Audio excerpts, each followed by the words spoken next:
So in this section, I want to go over project templates, how to save files and how to transfer files and stuff like that. So once you have kind of a product that you like, if you've been messing around for a little bit, up here in the top left is the File tab.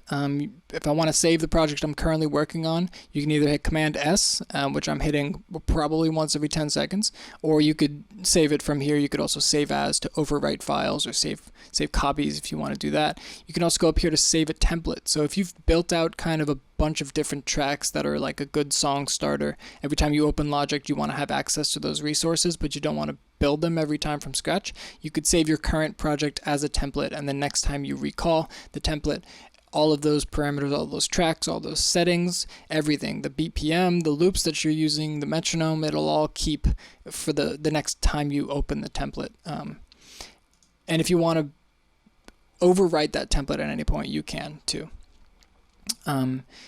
Obviously, close, new, open, these are all different options to edit different Logic files that you may have on your computer.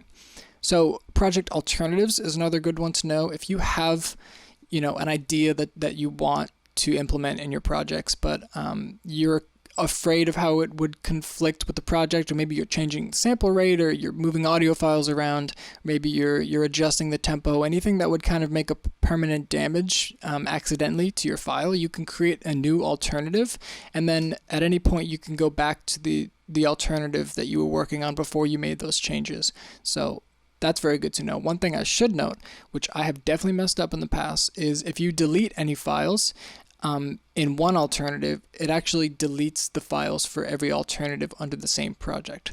So would not recommend doing that.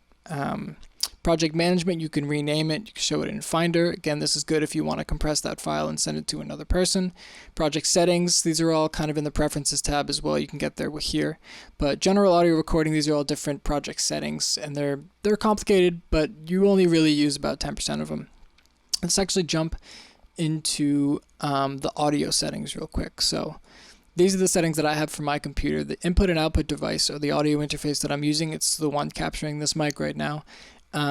The buffer size basically is how much latency you'll have once it gets converted into the program. So this is important if you're tracking something and the artist wants to be able to hear themselves in real time.